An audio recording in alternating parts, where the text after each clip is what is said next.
Hey, excited to get back going this week. Super pumped about heading up to Syracuse. Trying to accomplish something we haven't done yet, and that's win on the road this year. This is a huge challenge, tough place to play, and had a lot of battles with Syracuse over the years. They do a great job, but excited to see our guys respond. Again, I thought we made a lot of progress, as we talked about in the BC game, and in so many areas.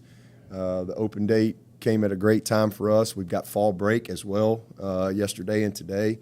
So, again, just kind of, mentally and physically, getting in a better spot, and then, getting some really good work on ourselves, extra time to really do, crossover work and things like that. I think it's been really good. And then obviously, getting a little bit of a start on Syracuse last week. But I think the rest was good for our guys. Really good, just great practice yesterday. I mean, really love how they practiced. I know it's a Tuesday for everyone, but it's a Wednesday for us, so it's a little different, routine and schedule. But again, like where we are. But Syracuse is, they're not much different than us. I mean, they're 2 plays from being 5-1. They're 3-3, but I mean, you're talking about, last play, overtime, games, down to the wire. So, a team that's playing really, really tough on both sides of the ball. They've got a lot of experience. They've got a lot of guys that have played a lot of football for them that are back. They defensively, they create some problems, with their scheme as far as, how they move around. We got to catch movement. You got to communicate, first of all. And they rarely ever sit still. You got to really do a good job of collecting the movement, picking up the twist, and passing things off, and all those things. They'll challenge you, in the back end, and again, very well coached. Got plenty of experience, and then we'll do a lot of different things from a coverage standpoint. So we got to really be dialed in there. And just continue to build on what we did this past week. And that's, being fundamentally better, not having the stupid penalties, taking care of the football. Those are all things that we did a better job of. Our communication was excellent. We did a much better job of not having tackles for loss and sacks and things like that. And so that'll be a challenge because this bunch, they're one of the best out there when it comes to sacking the quarterback and creating negative plays. And that's a credit to their players and their execution of their scheme because they do create some challenges there. But so we got to do a great job in handling all that stuff and again, just building on what we've done. And then offensively, they got 2 really, really, really good dudes when it comes to running the football. And that's that quarterback and number 34. I mean, he's special. That running back is special. He's their leading rusher, leading receiver. He's explosive. He's fast, got great vision and power in the hole, great change of direction. He is a really, really good player. They're featuring, they're really running the football. That's what they're doing, and they are sold out with this quarterback on, every run scheme you can think of when it comes to the quarterback run game and all the complementary stuff that comes off of it from the boots and the play action shots, pop passes, a lot of screen game. They're good up front. Same thing. A lot of guys that have played a lot of football for them. I think 4 starters are back up front there, and got the big tight end, a couple of tight end guys. They do a great job. Again with their run scheme, and then with this quarterback. I mean, this guy can run. I mean, it's just. Sometimes I think they just tell everybody to go deep, and then he just runs. I mean, it's unbelievable. People don't tackle him. I mean, he's breaking tackles. He is a really good player, and we'll have our hands full with this guy. I mean, we talk all the time about containing the quarterback and having rush lane integrity and all those type of things. And let me tell you, if you're not on point on this guy, I mean, it's 40 yards, it's 50 yards because he can run away from you. And he's really smart and savvy and has a great understanding of what they're doing schematically. It's obviously zone read type stuff, but they got a lot of design quarterback runs, and then again the shots and the play actions that come off of it. So it'll stress you from a coverage standpoint. So stopping the run and winning the line of scrimmage, and then us being able to run the football, that'll be the difference in the game. There's no question about that, and taking care of the ball, but really impressed with their team, their effort. The way they have fought game after game after game, and again, just like us, two games that they've lost, that could have gone either way on one or two plays. So it'll be a battle up there for sure, but we're looking forward to the challenge. During the open day, how do you feel like you got better? What did you do that you feel like, hey, we're a better football team than we were before? Well, number one, we got healthier. We're still not, where you'd love to be, but we're dang sure better than we were this time last week. If we'd have played last Saturday, it would have been real interesting. Some of y'all would have been like, now who's that? So we got better there. And then, again, just, more time to work on Clemson. And then again, from a staff standpoint, some time to really, work hard on our crossover study, and I think that's always a valuable, tool of information for us. And but the number one thing is just getting some guys healthy and in a better place. And so that's first and foremost what we needed. Coach, at defensive tackle, you got E.T. and Peyton Page backing up Rook and Trey, and then Justin Foster also inside a little bit. Darnell Jeffries hasn't played in the last 3 games. What's his status, and how far is K-Part's knee from being able to go? Yeah, well, he's back. K-Part's back. So, this is his first week back in practice. So hopefully, he's going to be able to, get in the mix a little bit. He's obviously had the knee surgery and he's been limited and, came back but still wasn't quite ready. And so, kind of just put him back on ice for a little while. So this is his first week back in the dress of the day and practicing. Going to be a great player. Does some natural things. So, it's exciting to just get him going, and hopefully can be a guy that can have some opportunity the second half of the season, like hopefully for several guys. But Darnell just hadn't had as much opportunity. I mean, E.T. it just, our depth is what it is, and he's a guy that can play. He knows what to do. He's a tough kid, but just coach's decision there on where we are. I mean, really pleased with what Rook's done, and then Trey, man, he's battled hard all year. He's getting better. I mean, he's a work in progress. Peyton has made improvement. Big, huge body in there. And then, man, E.T. has really come on. I mean, we're very encouraged. He doesn't always look great, but he's disruptive, and he's really grown. So it's exciting. I mean, that's a silver lining for Tyler and Brian.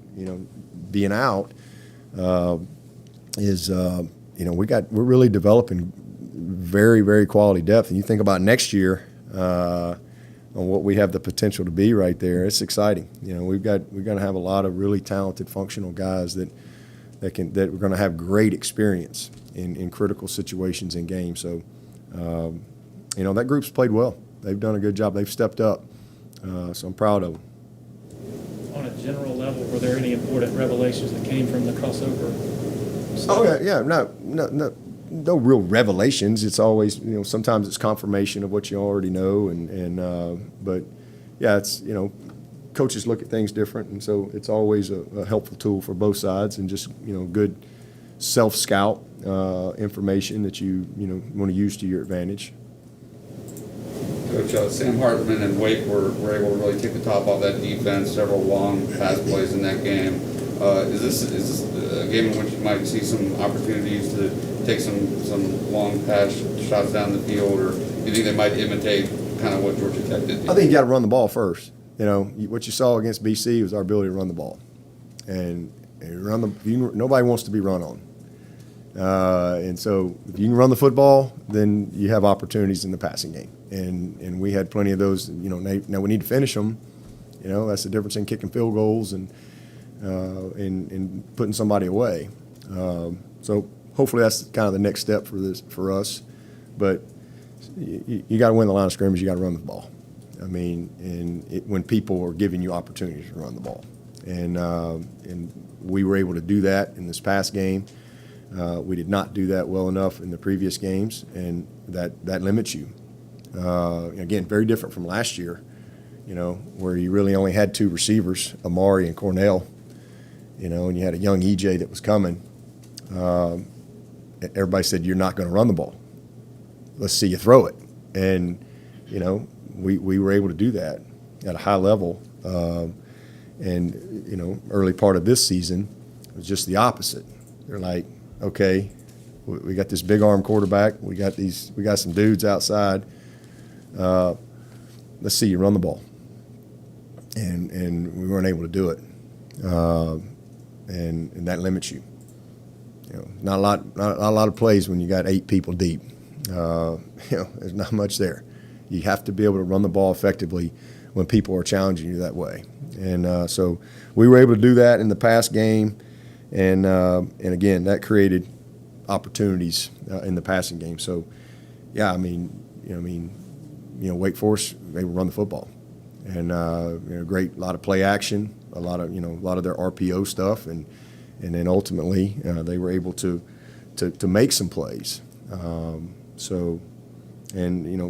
Same thing with Syracuse. They were able to run the ball. And that creates explosive opportunities because, again, you have to commit. You can't just sit there and play coverage when you got a quarterback that can run like this dude. It's going to create a little more stress on your coverage because you have to stop the run. If you can't stop the run, you ain't winning. Yeah, it's just that simple. Hopefully there'll be some opportunities, but we got to be able to, win the line of scrimmage and run the ball effectively. With Justin and EJ and Do you feel like there's a drop ball here or a missed Yeah. connection there? Do you feel like it's ready to explode? Yeah, again, you're not going to have a passing game when you don't have numbers to pass the ball. You're just not going to sit there and that's kind of what we saw the first couple of ball games. But then when we did, we've missed opportunities. We've missed some big ones. The best we've been was this past game, and you see it was all there, and we made some really good plays. Now we played on a long field too. That's the other thing about this past game. I was really pleased with how we were able to move the ball off the goal line in the 10 several times. Now we settled for some field goals, but we made a lot of plays. But again, we missed them. We had 3 or 4 big drops. At least 3 big misses that are plays we need to make. So we don't need to come out of a game with 7, 8 plays that we don't make. We need to come out of them and have 3 or 4 maybe that we didn't make. Instead of 8. You'd like to make them all, but you can't have 8, 9, 10 plays that are there that you don't make, whether it be a protection issue, a poor throw, a bad route, a drop, or you make the play and there's a penalty. We just got to put it all together. And we're again, this past game we're very, very close, but we gotta get it done. with EJ and Frank and Justin, how are they doing health-wise? Justin Ross, he's great. Yeah, Justin's fine. He's doing great. I think the week off's been good for him, for sure. Oh yeah, I guess his last game was his net. Yeah, he's fine. Frank's still battling. EJ's battling. EJ really hadn't been healthy in a while. And then Frank's kind of, been a day-to-day guy, battling or growing. So, hopefully he'll be in a better spot, by the end of by Friday night. But he's battling each day. And then, pleased with a Joe and Bo and Dakari. They're making progress. This past week was really good for those guys. And Grish has done a good job really trying to cross-train and create some depth there. So, again, hopefully those guys will have a little more opportunity as we go second half as well. I was going to ask about Dakari. Just how has Dakari been progressing in practice, and is he close to being ready to Yeah, overwhelmed early. He's a very talented kid, very talented. Big body, strong hands, runs really well. It's really important to him. He's got a bright future, but overwhelmed. Get here and it's a lot to learn. Game is fast. Not again, some of these guys look like they're ready to. Some of them look like they're a senior in college, but mentally they're just young players. And so I'd say overwhelmed, but he's fought through that, and I think he hit a wall at one point. I think he's pushed through that now, and now he's in a much better space. I think the game has slowed down a little bit for him. He's still got a ways to go, but I'm excited about his progress for sure. And then Bo's kind of just the opposite, but he was here in January. He's one of the most natural receivers that we've had come through here. As far as just like natural, from Justin Ross, Sammy Watkins, and Bo Collins. I would put as far as three guys just from a technical standpoint, a really understanding of route running and all the nuances and break points and all that. He's a very advanced kid. Now mentally, schematically and all that stuff, still growing and, consistency and finishing some plays. And, sometimes that's a result of confidence in what you're doing and speed of the game and all that. But, man, he's a polished kid, when it comes to just the functionality of playing the position. He's made some big strides and I think he's got a chance to really help us down the stretch too. You mentioned last night being sort of amazed with how quickly Shipley's been able to recover. Is there any chance he can go Friday? No. I wish. It'd be a chance in his mind, I'll guarantee you. He's amazing. He and Tyler Davis. I'd put them both in that same category. And, some guys just, I don't know, they just respond differently. And then, they're both grinders. They're just absolute grinders when it comes to how they do anything. They attack everything. So if it's rehab, that's what their focus is. That's what they attack. And he's, we went from a guy thinking he's done for the year to he'll be back sooner than later. So I'm really excited about his progress. And same thing with Tyler Davis. It would be a big shot in the arm to get two guys back like that. Is he off crutches at this point? Who's that? Will? Yeah. Oh yeah. No, he's off crutches and really making great progress. Sort of feel on best case scenario for his return? No, I'm just kind of, whatever the doctors say, but he's, I just hear them and they just talk about he's, how good he's doing. So hopefully that's a real positive. Could you talk about how much Syracuse is running the ball? They're also not going as fast on offense as we're used to under Dino. It's just another one of those games where they could really eat up a lot of clock and limit your offensive possessions if you can't get some 3 downs. And no doubt about that, man. We got to hold them, got to hold the rushing down, and not let them be efficient there. And third down, it's gonna be critical. If you go in 2017 up there, we lost 27-24, and I think they were like 10 of 20 on conversion downs, third and fourth down. And I think we had 12 penalties. We were on defense. I think we were awful, and that led what do conversions do? They lead to more play. I think had 99 plays, and we were just, man, we were terrible defensively that night. And we weren't really good anywhere, but we were really, really poor. We missed kicks. Quarterback was hurt, and then defensively we could not get off the field. And 99 plays, you ended up getting beat 27-24. So I think third down is critical. In a game like this, man, we have to get off the field, and the only way that's going to happen is we've got to win the line of scrimmage. And we got to tackle. We have to tackle. Tackling is at a premium because there's going to be some one-on-one tackles in a game like this. There's going to be some space tackles. Our linebackers have got to do a great job getting this quarterback down when he runs the football. Because, again, he breaks tackles and he runs away from people.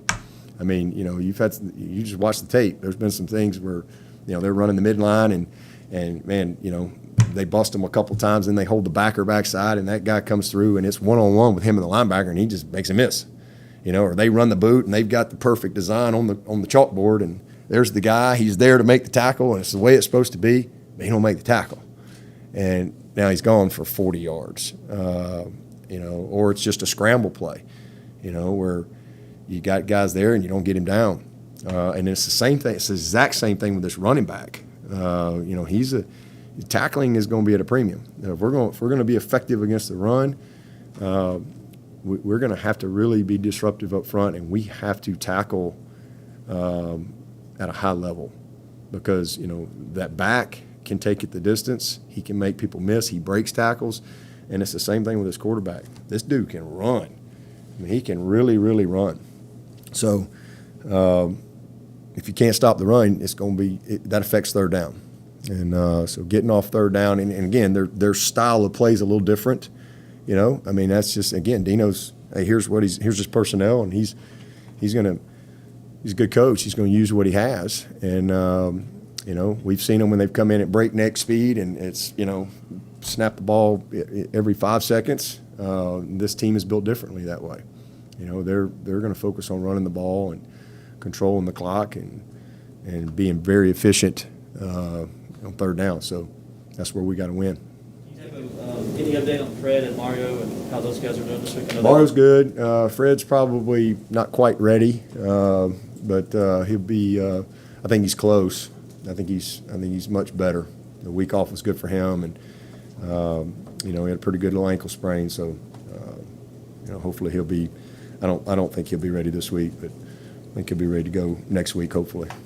Do you think it's harder now for tempo to be like the identity and brand of an offense, given how defenses have adjusted over the years with how prevalent it's been, like against the last? No, I think it just depends on if you got the personnel to do what you need to do. I mean, I think it's tempo is a part of the game still to this day. I mean, it's puts a lot of stress on a defense and it simplifies and in substitutions and what they can do, but you got to be you got to have the right people, the right personnel, the right depth, and you got to be committed to it. But again, and then I think you got to mix it up. I do think you have to vary the tempo as well. So, but I don't see tempo going away. You see it in the NFL too. It's a mixture, but you'll see people push it quickly. Moving forward for you guys, how much would you like to see it? Oh man, we want to be a much better tempo team, but again, you need rhythm, and once you kind of can get some rhythm going, then I think you can really drive the tempo, and that creates problems. So you've seen people do that to us, and we've certainly done that to people over the years, but we're not where we need to be in that category right now. Dabo, you mentioned that your record this season away from home. I guess how important will this next 2-week stretch be? Going to Syracuse for a Friday game and then going to Pitt. Well, if we want to have any chance at all of staying in the hunt, we got to take care of business.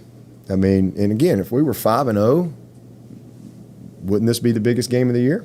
I mean, we need to win it, right? And nothing's changed. So, from my perspective, the record it doesn't have anything to do with how you should play. I mean, this game is huge for us. It's huge for them.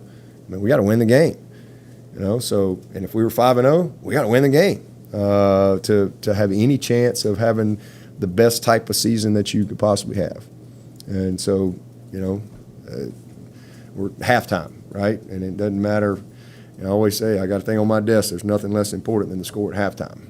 I've had that for 30-plus years. Because there's never been a truer statement.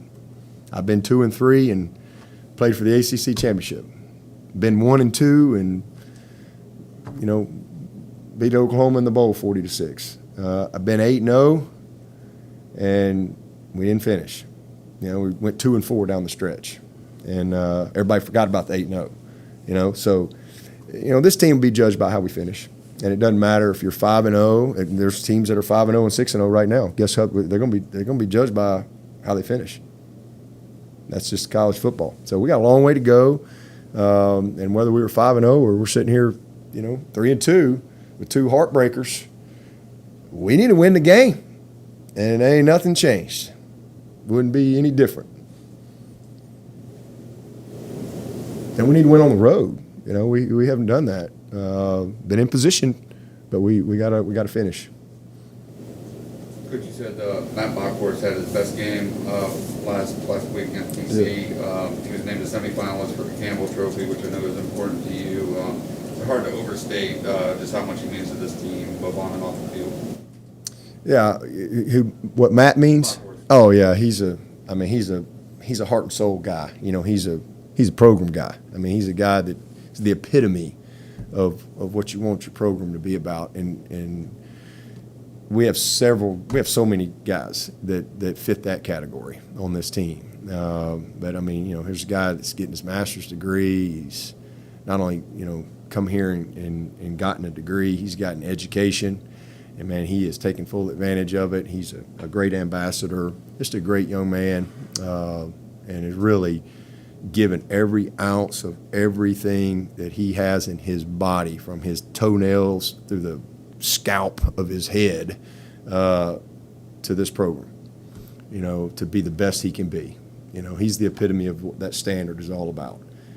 Taking what you got and being committed to being your best in everything that you do. And that's how that kid is, man. He's just he's a special. He's going to be, we might all work for Bockhorst one day. And we got several guys again on this team that fit that category. He's just a great representative of everything that's good about college football. And he has just truly maximized his experience, his journey. He's played hurt. He's had injuries. He's fought back. He's done an unbelievable job in all the leadership roles in this program. He's been incredible academically. I'm really proud of Bach. To me, he's just what coaching's all about. When you see, this kid come out. He was hurt in high school. You remember that? And he's coming in here, and to see him where he is now, and all that he's been through with his journey, and it's really cool. It's what it's all about, and got a bright future, and just proud of what he brings to the table every single day. That guy shows up ready to compete. Yesterday, DJ was asked about going back out into the stadium after midnight and throwing with one of the trainers or equipment managers. Thought it was interesting. He said, "Well, I missed throws." When he was asked, he named each throw, what route it was, what he did wrong on it. Is that kind of the thing? And he also said it was the first time the cameras have caught him, that he's done that before. Yeah. Is that what you guys see behind closed doors? Every day, it's who he is, and that's why he's going to be awesome. He's just too talented. He cares. He's incredibly committed, and just a matter of time for it all. Y'all have all seen him. It's not like it's some kind of theory and potential. He's a special player. He just had a rough start, but it's good for him. In the long run, this will be great for him. It's going to be great for him at Clemson. It's going to be great for him in his future. This is a special dude, man. There's going to be a lot of people eating their words, over this guy's career. He's a big-time player and talent. But, again, everybody can get in bad spots and, miss some shots. Sometimes it doesn't just go in like we want it to and miss the putts. The best of the best. Sometimes all of a sudden they don't putt very well, And I think when that's the case, you go back to the basics. And again, what's it a result of? First of all, he's got to be better, but everybody's got to be better around him. But there's nobody more committed, more dedicated than that guy. He works his tail off, and it's very important to him. But in the long run, like I said, kind of where he's been through, what he's been through this first half of the season, it's going to serve him well. It's going to serve him well in his career, and learn how to handle criticism, learn how to handle, disappointment and expectations, and all that type of stuff. It either, as I always say, a little adversity, it either shines you up or grinds you up. It's all about what you made up on the inside, right? And he's made of the right things on the inside, and it'll shine him up. But that's who he is. That's who he's always been. It's what we see every single day.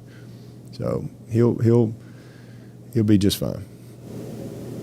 What did Ennis show you during his 38 snaps, I guess particularly from a blocking standpoint?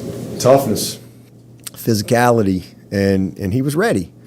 Kid, he's a true freshman. Let's just call it like it is. He didn't play last year. Really didn't even practice much last year with all his situation. He had surgery, and he had COVID. He had all kind of things. He couldn't. The finger deal. He's out for most of the year. So, man, I'm really proud of him for first of all being ready. And what a great example to the rest of the guys. He went in and did a heck of a job for us, and made his first catch. Coming off backed up, off the goal line there, and but really a tough kid, what's what we've seen, and he's a guy too that's battled through some injuries and things like that, but just proud of him. He showed what he's capable of doing, and it's a good starting point and a good foundation, and hopefully he can take the next step for us, because we're going to need him. How's Putnam look this week? A lot better. He's been able to get back into practice, and so hopeful and confident that he'll be ready to go. Valen was talking yesterday about just being there for Brandon and trying to help him. Do you have any update on Brandon and kind of? He's getting better. I think kind of the next step is the dress of the day, as far as he's been getting back into helmet and vests and going through individual and all that. And man, he's got fresh legs. I'll tell you that. He looks fast, and I think he's excited because he's just in a lot better spot than he was 2 months ago.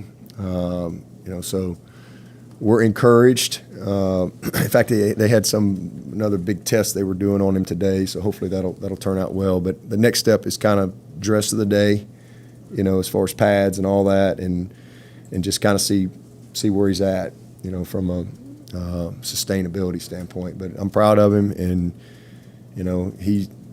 it's a good time to hopefully be getting him back here somewhere soon. Even if it's on a limited basis, it'd be a great shot in the arm to get him back going. You feel like you missed having him some just as a Speck? Oh, heck yeah, man! Speck's a good player. Again, he was a redshirt freshman last year, and we had some high expectations for him. And same thing, hurt, couldn't play. Had some several issues that he battled through last year with his knee, et cetera. And so he's technically a redshirt freshman again this year. That's kind of where he is, and that's how we're looking at it. And, but yeah, he's just like his brother playing receiver. He's a tough, physical kid that can play the game. And good news is he's got all of his football in front of him, and hopefully he'll be able to get back and do some things to help us this year, but not quite there yet. What challenge is just playing inside that dome, unique atmosphere they have, and it's on a Friday night? What does that present to this group of guys? Is there anything that's any different than any other game? It's a unique setting. It's not your typical dome. It's not like you're going to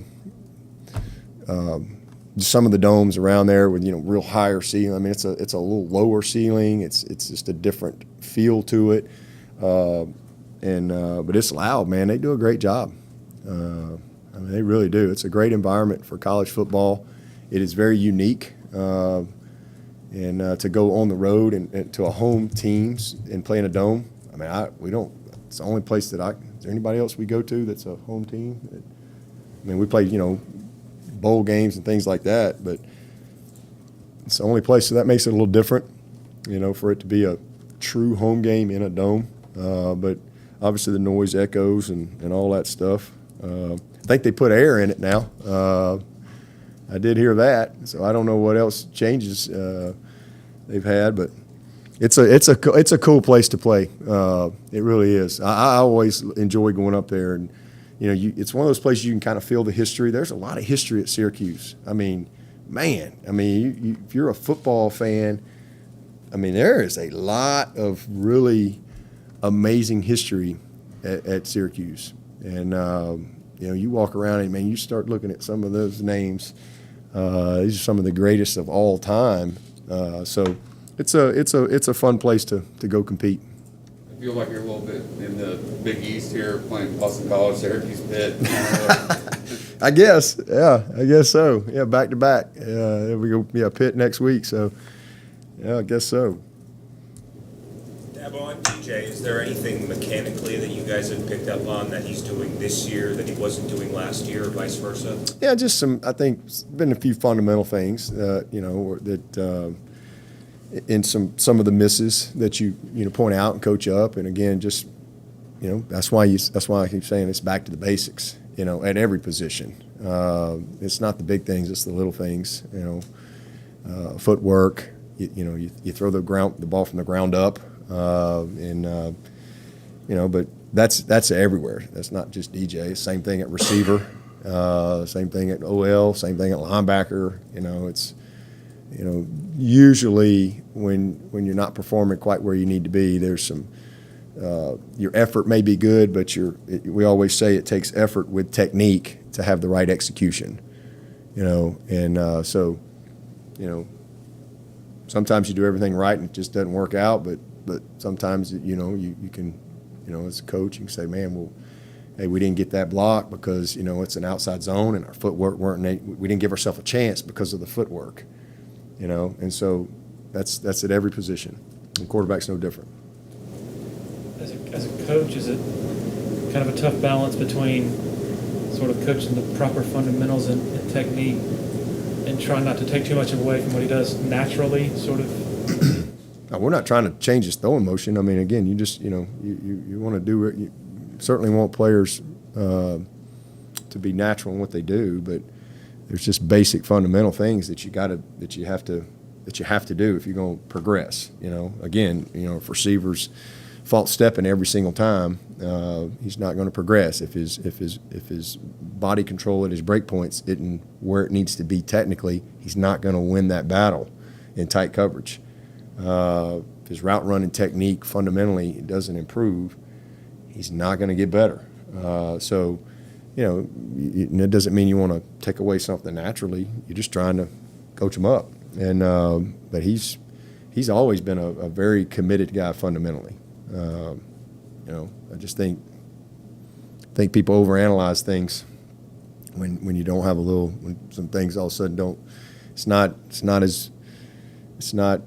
anything major at all. It's really not.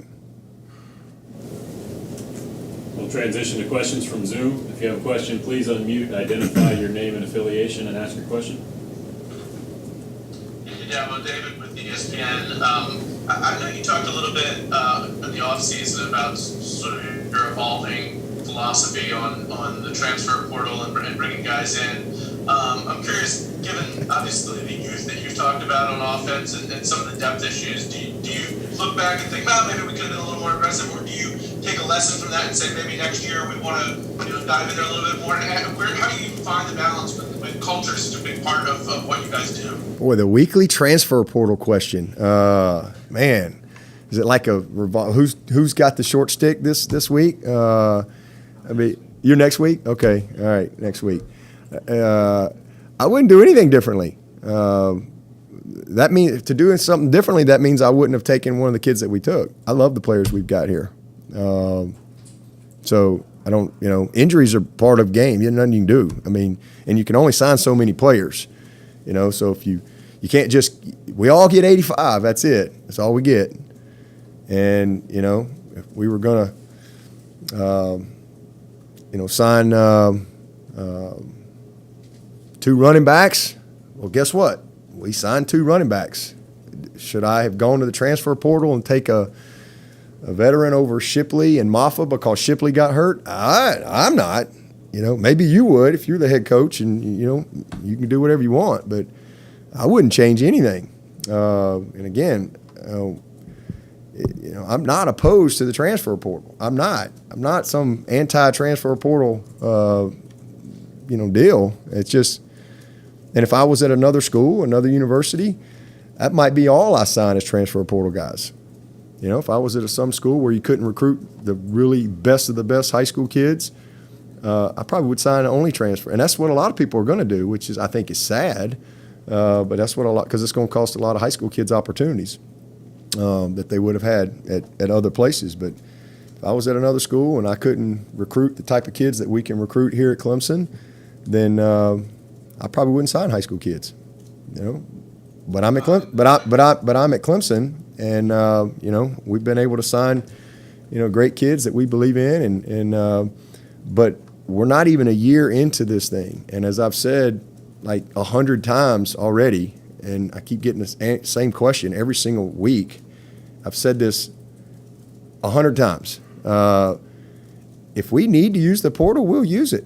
But I'm not going to just do something just to do something. So, I don't know why everybody keeps asking me that. The transfer portal has always been around. It's just been grad guys. But there's not been anybody from a grad transfer standpoint that has been able to come in here that I felt like, or any of us felt like, could start here. And so we'd rather take the high school kid. That's been our philosophy here. I think it's worked pretty good. There's been a lot of things that y'all have asked me over the years, why didn't we do this, why didn't we do that? And, I think we've done all right. So we're not 3-2 because we haven't signed somebody from the transfer portal. Give me a break. We won 29 in a row. We lost to Joe Burrow. He was a transfer quarterback. So should I have taken Joe Burrow over Trevor Lawrence or traded him out or what? It's not why we are 3-2. That's for sure. So I don't regret the kids that we've signed at all. I love them 4 linemen we've signed. I think they're all going to be good players, and but moving forward, we're not even a year into.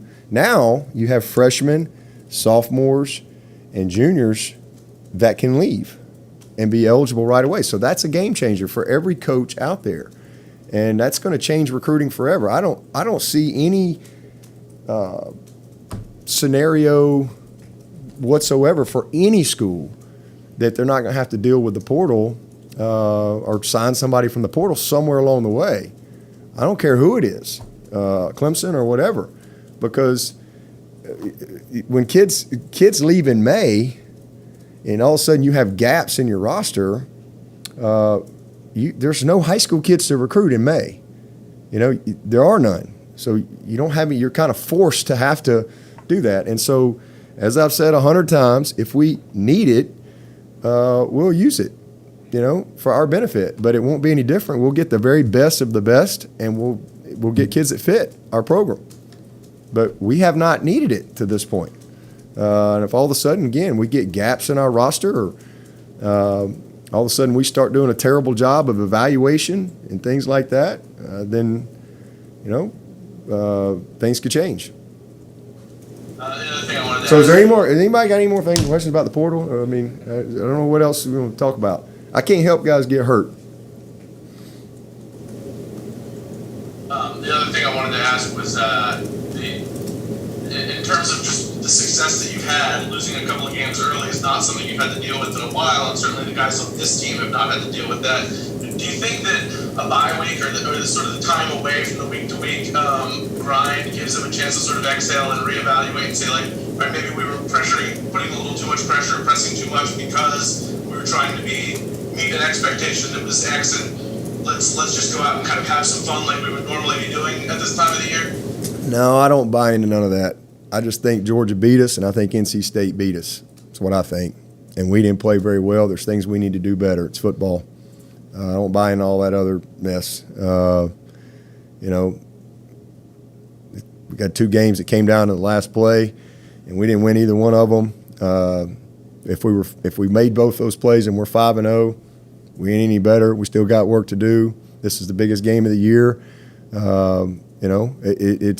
But we are where we are. It's given us a great opportunity to teach perspective. I think is important because, as you said, I mean, we've got a lot of kids on this team. They never lost hardly ever, and so as I've said many times, sometimes there's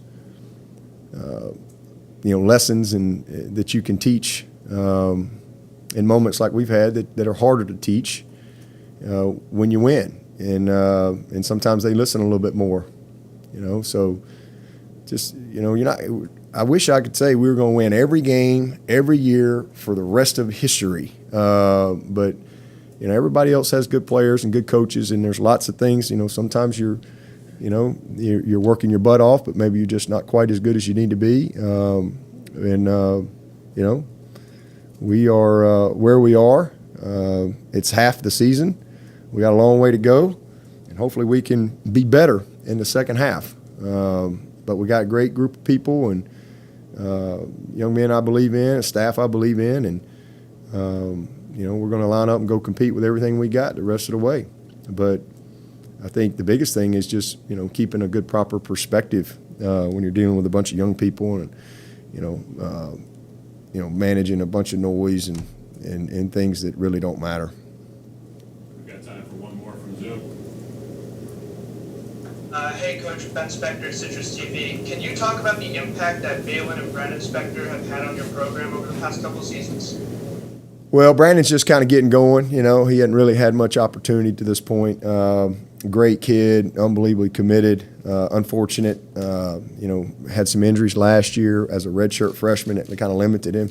And then obviously this year, he really hasn't been able to do anything. So kind of looking at him as a redshirt freshman. Unbelievable kid, great family, two of the toughest guys we got on this football team. Both of these guys are just they love football, and they're passionate about it. Man, Balin Spector and what he's done here in his 5-year career, man, he's battled things. He's redshirted. He's had injuries. He's had surgeries. He's had things, but.